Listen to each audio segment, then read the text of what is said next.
Hi guys, welcome back to this month's Vanother collective video. This month we are talking about our top 3 gadgets. Now we've got millions of gadgets because I like buying rubbish. I love buying stuff that's gadgety, so we are sticking with cooking gadgets because we've got some really interesting ones. Don't forget to check out everybody else in the playlist because the Vanother collective is a group of like-minded folks who love caravanning, camping, campervans, outdoor life. Give them a like, give them a subscribe, check out the playlist. Not near gadget number 1 though. So gadget number 1 will be our cob, which when we initially had it given to us, we thought, but we won't be without it now. Look at the beautiful roast lamb. See, I'd have just gone for... Oh, well, why don't you read it? Do it then. Go gadget number 1. Because that would have been way more fun. We'll do gadget number 1. So we'll do go gadget number 1. The cob. Stuffing balls, don't they?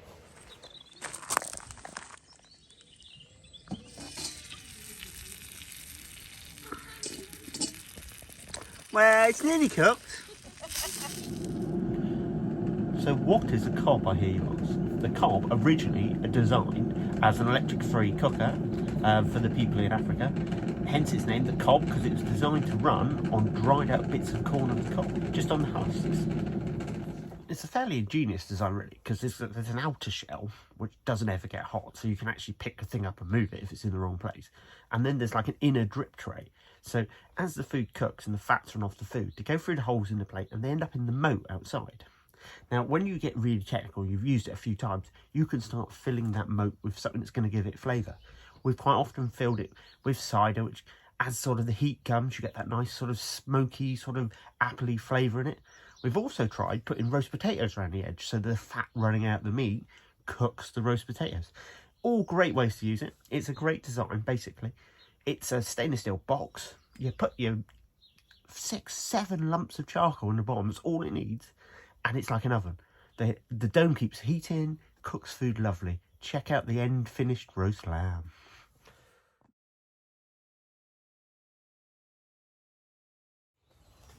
So go gadget number 2 is the Kadak. Now the company originally is South African, now part of Dometic Groups, now very worldwide, massive. Their original tagline was "Live the Braai life," which apparently is African for grill or barbecue. Useless random fact.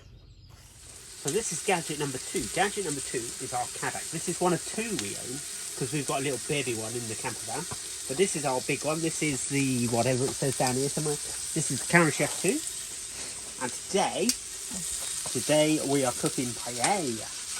So this is just us browning the chicken off, ready to go. Because obviously chicken on a bone like this is going to take a while to cook. And you want it cooked because we don't want any food poisoning. Cooking surfaces she has for her Kadak. I can tell you about what? The cooking surfaces you have for your Kadak. Cooking surfaces? Yes. Gosh, I don't know. There's many over there. We have what we cook in the paella in. We have a pizza stone. Which is burnt. Which is burnt, yeah. We have a griddle. Is it a double griddle? I can't remember what it was like. Like a flat side and a ridgy side. And then we have the ordinary, just gas burner, I think. I think that's all we have, don't we? I think that is pretty much it. But there are loads of different surfaces. There are. And you can add a smoker box. And it's very adaptable. Yes. It's one of the best barbecues we've ever had. Because you can do different stuff. Well, we looked at getting all different ones, didn't we? And we thought, no, we'll carry on with the Kadak. Because it is versatile. Team effort. Definitely a team effort. Michelle is adding the prawns to the paella. I'll have to find out how you say that word, really. Yeah. Because it's never going to be like that. My Spanish pronunciation has always been off. And then the lid's going to go back on for another 5 minutes. At which point then we should open it and find a gorgeous looking mess.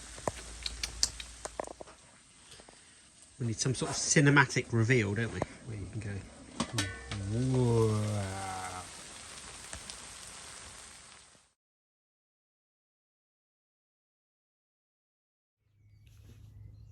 Go gadget number 3 is ultimate gadget, really, because it's tiny, compact, small, weeny, teeny weeny. It is the Ridge Monkey. Originally created for anglers, because you can't take a lot of stuff when you're backpacking, but very much moved over into the mainstream for campers, caravanners, motorhomers, because again, packs up small, live in a cupboard, loads of uses. Check it out. So this is Go-Go gadget number 3. Probably the cheapest of all the gadgets. Probably the most versatile, as this thing, literally, there isn't much it can't do. Let's see it come out of the packet. Right, what's going on? Taking it out of the packet. Ours is a little bit burnt because it's been well used. Inside, 2 handles.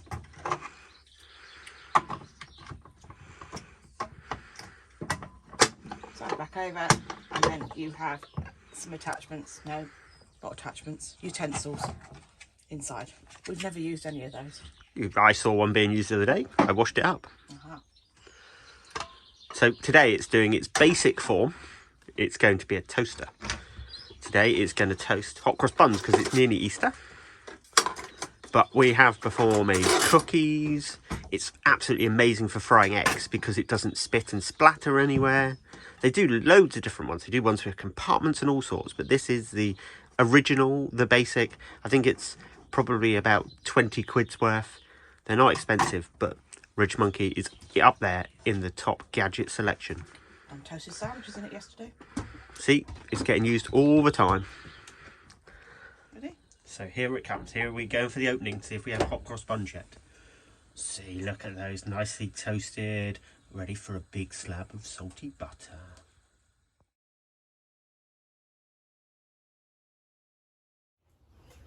Well, thanks for watching, guys.